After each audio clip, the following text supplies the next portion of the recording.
Assalamualaikum warahmatullahi wabarakatuh. Selamat datang di Pesantren Virtual, channel yang membuka dan mengembangkan wawasan keislaman, menyajikan berbagai informasi keislaman, dengan merujuk pada sumber-sumber informasi yang akurat dan kredibel.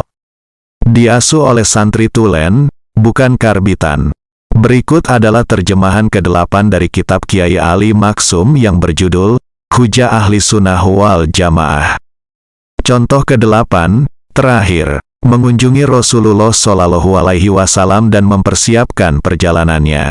Al-Qadi Iyad mengatakan di dalam kitabnya, Asy-Syifa Bitarifi Hukukil Mustafa, berziarah ke makam Rasulullah Shallallahu Alaihi Wasallam merupakan perilaku kaum muslimin yang sudah disepakati kebolehannya dan merupakan amal utama yang dianjurkan.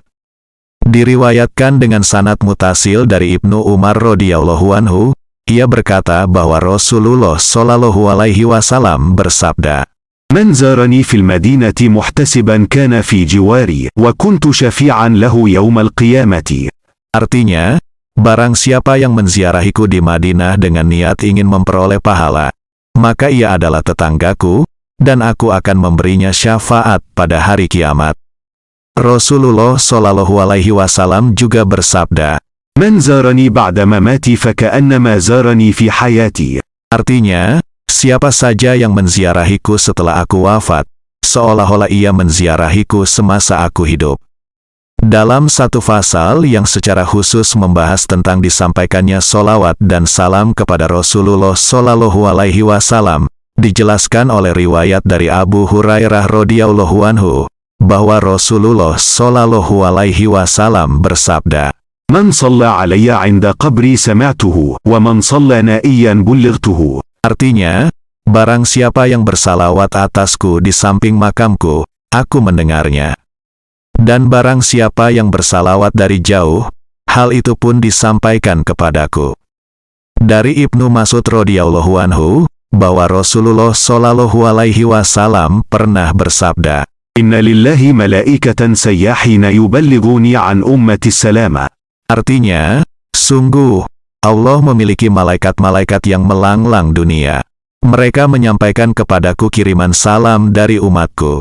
Riwayat dari Abu Hurairah dan Ibnu Umar, bahwa Rasulullah bersabda, "Anna ahadan la yusalli 'alayya illa 'uridat salatuhu 'alayya hina yafraghu minha." Artinya, sungguh, seseorang tidak bersalawat kepadaku, melainkan solawatnya itu dihaturkan kepadaku setelah ia selesai membacanya. Ya Allah, sampaikan solawat kepada Tuhan kami dan pemberi syafaat kami, Rasulullah, solawat yang membuat engkau ridho, membuat beliau ridho, dan karenanya membuat engkau ridho kepada kami, wahai Tuhan pemelihara alam semesta. Hanya saja, ada segelintir orang yang melarang ziarah ke makam Rasulullah Shallallahu Alaihi Wasallam. Mereka menyusun berbagai buku karangan tentang persoalan ini dan berfatwa kepada umat Islam bahwa mengadakan wisata ziarah ke makam beliau Shallallahu Alaihi Wasallam tidak diperbolehkan, sedangkan wisata ziarah dalam rangka mengunjungi masjid beliau untuk melakukan sholat di sana diperbolehkan. Dalil satu-satunya yang mereka tonjolkan pada setiap karya tulis dan fatwa mereka adalah sabda Rasulullah Shallallahu Alaihi Wasallam, لا تشد الرحال إلا إلى 3 مساجد، المسجد الحرام ومسجدي هذا والمسجد الأقصى. رواه الشيخان البخاري ومسلم وغيرهما. Artinya, janganlah kamu bersusah payah mengadakan wisata ziarah kecuali ke 3 masjid, yaitu Masjidil Haram, masjidku ini, Masjid Nabawi, dan Masjidil Aqsa. Hadits riwayat Imam Al-Bukhari, Imam Muslim dan lainnya. Imam Al-Ghazali mengatakan di dalam kitab Ihya Ulumuddin di bawah judul Kelebihan Kota Madinah Al-Munawwarah atas kota-kota lain, bahwa sekelompok ulama mengambil hadis Nabi tersebut sebagai dalil larangan melakukan wisata ziarah mengunjungi makam-makam pada umumnya, serta makam para ulama dan syalihin. Saya tidak tahu kenapa persoalannya menjadi seperti itu. Yang jelas, melakukan ziarah sebenarnya diperintahkan. Rasulullah Shallallahu Alaihi Wasallam bersabda, "Kuntu nahaitukum an ziyaratil quburi, fazuruha, wa la taqulu hujran." Artinya, Aku, dulu, melarang kalian berziarah kubur. Sekarang, berziarah kuburlah, dan jangan mengucapkan perkataan kotor. Hadis Nabi Shallallahu Alaihi Wasallam yang mereka jadikan dalil tersebut hanyalah menjelaskan masalah masjid, sedangkan makam tidak dapat disamakan atau diartikan sebagai masjid, karena masjid-masjid selain ketiga masjid yang disebutkan di dalam hadis di atas memiliki nilai yang sama. Tidak ada satu negara pun melainkan di dalamnya tentu ada masjid. Karena itu tidak ada gunanya melakukan wisata ziarah ke masjid-masjid selain ketiga masjid di atas. Sedangkan mengenai makam-makam tidak sama nilainya. Bahkan nilai keberkahan dari menziarahi makam tersebut tergantung pada tingkat derajat penghuninya di sisi Allah. Barangkali ini perasaan saya.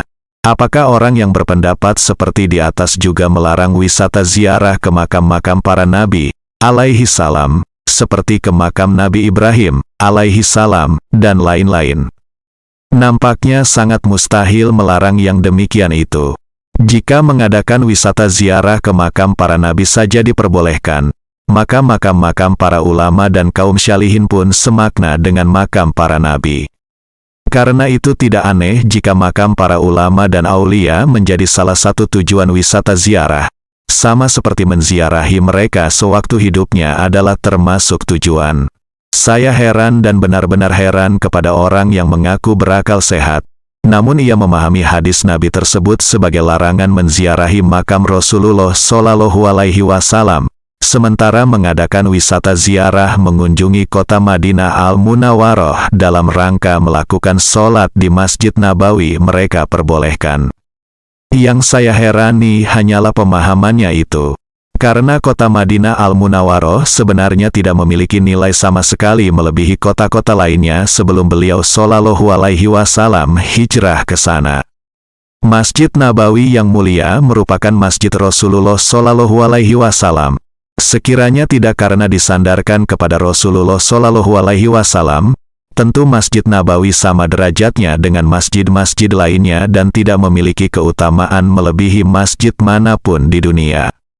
Masjid Nabawi menjadi sedemikian agung dan sholat di sana senilai dengan sholat 1000 kali di masjid-masjid selainnya, hanyalah disebabkan karena Masjid Nabawi telah dipilih, dibangun dan dimuliakan oleh Rasulullah Shallallahu Alaihi Wasallam dengan melakukan sholat di dalamnya.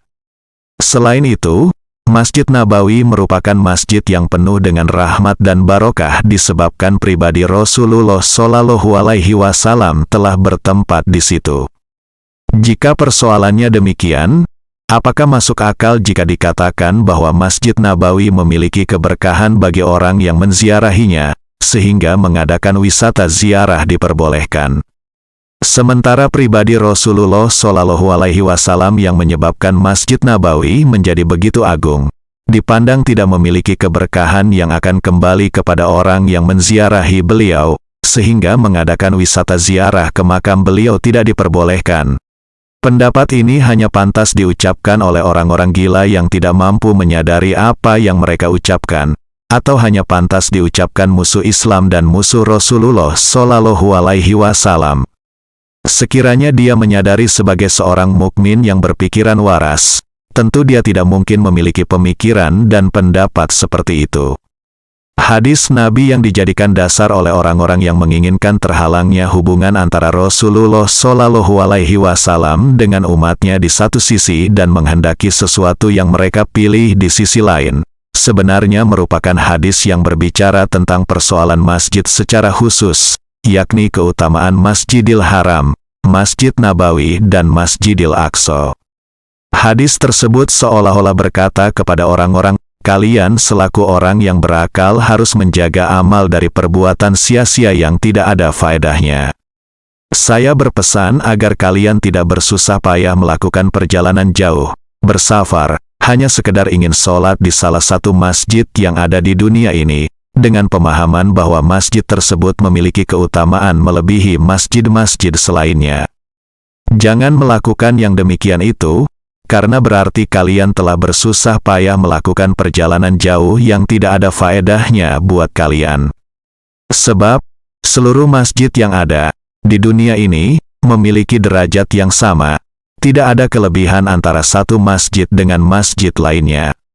Namun jangan kalian pahami bahwa yang demikian itu berlaku untuk seluruh masjid secara umum, karena di dunia ini hanya ada 3 masjid yang memiliki keistimewaan melebihi masjid-masjid lainnya, yaitu Masjidil Haram di Makkah, Masjid Nabawi di Madinah dan Masjidil Aqsa di Palestina. Sekiranya kalian mengadakan wisata ziarah ke masing-masing masjid tersebut, maka kesusahpayahan kalian tidak akan sia-sia, bahkan kalian akan memperoleh pahala berlipat ganda dengan melakukan sholat di sana, seimbang dengan susah payah kalian, bahkan lebih banyak. Berikut ini beberapa alasan yang menyebabkan ketiga masjid tersebut memiliki keistimewaan lebih. 1. Masjidil Haram di Makkah merupakan masjid yang diperintahkan untuk dibangun, lalu dibangun oleh Khalilur Rahman Nabi Ibrahim alaihi salam dibantu oleh putranya, Nabi Ismail alaihi salam. Di masjid ini juga ada Baitullah yang menjadi kiblat seluruh manusia di dunia. Oleh karena adanya perintah membangun dan adanya Baitullah ini, maka Masjidil Haram memperoleh kemuliaan melakukan sholat di dalamnya sama nilainya dengan melakukan sholat 100.000 kali di masjid-masjid selainnya. 2. Masjid Nabawi di Madinah menjadi agung nilainya disebabkan dibangun oleh Rasulullah Shallallahu Alaihi Wasallam dan posisinya yang berdampingan dengan rumah beliau. Namun seorang mukmin tidak pernah ragu, sekalipun rumah beliau Shallallahu Alaihi Wasallam sangat tinggi kemuliaannya dan sangat agung derajatnya, ia tidak setara kemuliaan dan keagungannya dengan Baitullah.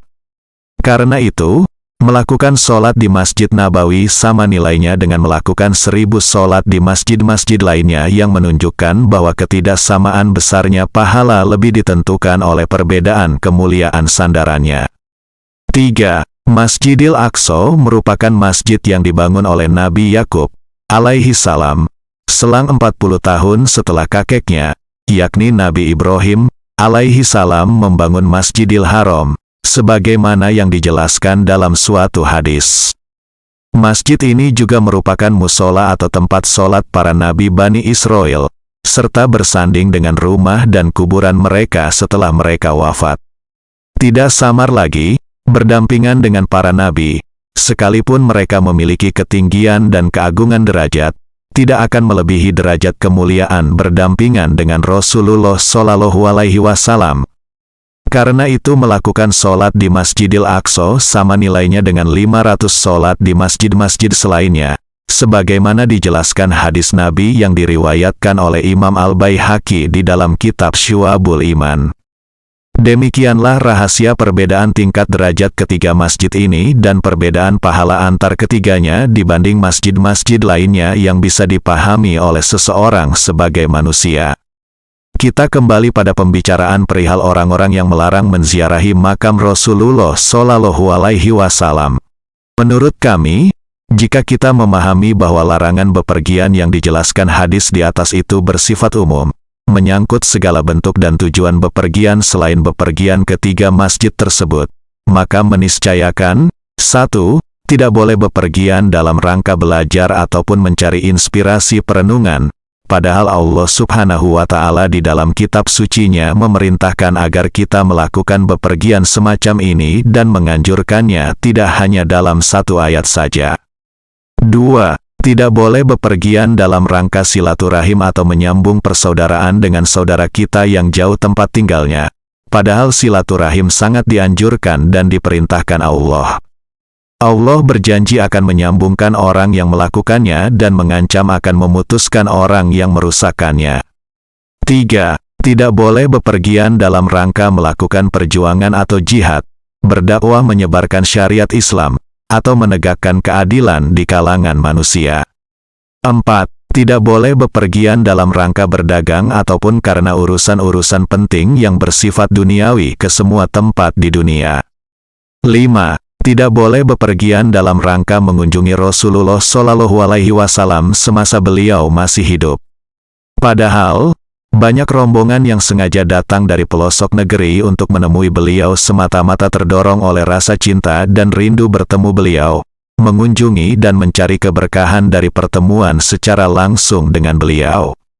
Beliau menyaksikan kenyataan ini dan membiarkannya. Bahkan beliau memberikan semangat dan memberikan hadiah-hadiah pada orang yang melakukannya. Sekarang beliau sudah wafat, tapi keadaannya sama persis seperti waktu beliau masih hidup di dunia. Beliau benar-benar hidup di alam lain, sehingga mengunjungi beliau pada saat ini tidak beda dengan mengunjungi beliau pada saat sebelum wafatnya. Rasulullah Shallallahu Alaihi Wasallam mengingatkan hal ini dalam sabdanya, من حج فزار قبري بعد وفاتي فكأنما زارني في حياتي. رواه الدارقطني في سننه والبيهقي وابن عساكر والطبراني في معجمه الكبير والأوسط. Artinya, barang siapa berhaji, lalu menziarahi makamku setelah aku wafat, maka ia seperti menziarahiku semasa aku hidup. Hadis riwayat Ad-Daruqutni dalam kitab Sunannya, Al-Baihaqi dan Ibnu Asakir, serta At-Tabrani dalam kitab Mujamul Kabir dan Mujamus Shogir 6. Para ulama, sejak generasi pertama sampai sekarang, telah melakukan kesalahan besar karena mereka menuliskan beberapa bab dan fasal dalam kitab-kitab mereka perihal kunjungan ke makam beliau dan anjuran serta adab sopan santun terkait dengan hal tersebut yang perlu diperhatikan dalam berziarah. Dan saya, sebagai seorang kiai, sangat menganjurkan setiap orang yang beriman agar mengadakan wisata religi berkunjung ke makam beliau Shallallahu Alaihi Wasallam. Siapapun yang melaksanakannya akan memperoleh apa yang beliau sabdakan. من زار قبري وجبت له شفاعتي. رواه الدارقطني والبيهقي وغيرهما. Artinya, barang siapa yang menziarahiku, tentu ia berhak memperoleh syafaatku. Hadis riwayat Ad-Daruqutni, Al-Baihaqi dan lainnya. Rasulullah Shallallahu Alaihi Wasallam juga bersabda, من جاءني زائرا لا يحمله حاجة إلا زيارتي كان حقا أن أكون له شفيعا يوم القيامة. رواه الطبراني في معجمه الكبير والدارقطني في أماليه وابن المقري في معجمه وغيرهم. Artinya, barang siapa mengunjungiku, tidak karena keperluan apapun selain mengunjungiku, maka ia berhak untuk aku beri syafaat pada hari kiamat. Hadits riwayat At-Tabrani dalam kitab Mujamul Kabir, Ad-Daruqutni dalam kitab Amali, Ibnul Mukri dalam kitab Mujam dan lain-lain. Beliau Shallallahu Alaihi Wasallam bersabda, من زارني متعمدا كان في جواري يوم القيامة. رواه العقيلي وغيره. Artinya, barang siapa sengaja mengunjungiku, ia bersamaku di hari kiamat. Hadits riwayat Al-Ukaili dan lainnya. Hal itu adalah sesuatu yang tidak akan pernah membuat tenang siapapun orang beriman yang mendengarnya, sampai ia bisa melaksanakannya bersimpuh di hadapan Rasulullah Shallallahu Alaihi Wasallam. Apakah saya sudah gila sehingga melarang orang-orang Islam mengunjungi Rasulullah Shallallahu Alaihi Wasallam, seorang manusia yang menyebabkan setiap orang yang beriman memperoleh anugerah agama Islam yang hampir mustahil bisa mensyukurinya? Seorang manusia yang menyelamatkannya dari api neraka menuju ke surga. Siapapun yang menyuruh orang-orang agar tidak menziarahi tokoh pilihan dari segenap makhluk, sebenarnya ia tidak menyadari apa yang dilakukannya. Bahwa ia menghalangi manusia dari rahmat Allah Subhanahu wa Ta'ala, karena sesungguhnya Rasulullah Shallallahu Alaihi Wasallam merupakan manifestasi kasih sayang atau rahmat Allah Subhanahu wa Ta'ala kepada seluruh alam. Karena itu, orang-orang yang melarang tersebut hendaknya menyadari di mana posisi mereka berdiri. Saya senang jika pembaca yang percaya mengetahui bahwa kesepakatan atau konsensus para ulama perihal anjuran mengunjungi Rasulullah Shallallahu Alaihi Wasallam merupakan anjuran yang sangat dianjurkan untuk dilakukan. Tidak ada seorang pun yang menyangkal hal ini, baik itu orang yang berilmu maupun bodoh, berkulit hitam maupun putih, lelaki maupun perempuan. Bahkan sebagian ulama menegaskan bahwa mengunjungi beliau Shallallahu Alaihi Wasallam itu wajib hukumnya untuk menghindari ancaman beliau pada orang-orang yang tidak mengunjungi beliau. Beliau Shallallahu Alaihi Wasallam bersabda dalam hadits yang diriwayatkan oleh Ibnu Najjar, "Man lam yazurni faqad jafani." Artinya, barang siapa tidak mengunjungiku, ia benar-benar sudah berpaling dariku. Beliau Shallallahu Alaihi Wasallam juga bersabda, ما من أحد من أمتي له ساعة ثم لم يزرني فليس له عذر. artinya, siapapun umatku yang mempunyai kesempatan kemudian ia tidak mengunjungiku, maka tidak ada lagi alasan baginya. Ini adalah hadis yang membuat orang beriman merasa takut. Iya, orang-orang sejak zaman Rasulullah sampai zaman kita sekarang ini tidak pernah melihat dan mendengar ada orang yang menentang anjuran kunjungan mulia ini kecuali seorang saja, maksudnya Ibnu Taimiyah, dan beberapa orang yang tertipu olehnya sejak masa itu sampai sekarang. Jumlah mereka tidak banyak dan dapat dihitung dengan jari jika dibanding dengan ratusan juta umat yang berpendapat boleh melakukan ziarah sesudah menunaikan ibadah haji yang merupakan salah satu rukun Islam. Jika saja mereka yang melarang ziarah itu berakal dan berpengetahuan, tentu mereka diam dan tidak terang-terangan melakukan hal yang tidak baik tersebut. Mereka tahu, ribuan, bahkan jutaan orang, didorong oleh rasa rindu berat kepada beliau Shallallahu Alaihi Wasallam, meninggalkan negaranya, orang-orang yang dicintainya dan harta bendanya, bersusah payah melakukan perjalanan siang dan malam, selalu berdoa kepada Allah agar dipanjangkan usianya sampai berkesempatan bersimpuh di hadapan beliau Shallallahu Alaihi Wasallam.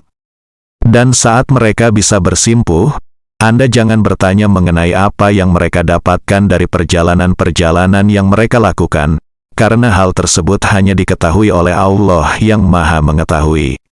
Orang yang memahami ungkapan-ungkapan mereka yang merindukan derajat mulia ini tentu mengerti bahwa orang-orang beriman berada di suatu alam, dan orang-orang yang melarang ziarah itu berada di alam lain. Demikian kata Kiai Ali Maksum perihal mengunjungi Rasulullah Shallallahu Alaihi Wasallam dan mempersiapkan perjalanannya dalam kitab beliau yang berjudul Hujjah Ahli Sunnah wal Jamaah. Pembahasan ini juga merupakan pembahasan terakhir yang beliau paparkan dalam kitab tersebut. Tunggu video-video kami selanjutnya. Jika video ini bermanfaat, silakan subscribe, like, komentar, dan sebarkan video ini kepada sanak famili dan teman-teman. Semoga menjadi jalan kemanfaatan bagi orang lain, dan menjadi tabungan amal baik yang diterima oleh Allah Subhanahu wa Ta'ala. Wallahul muwafiq ila aqwamit thoriq, wa huwal hadi ila sawa'is sabil. Wassalamualaikum warahmatullahi wabarakatuh.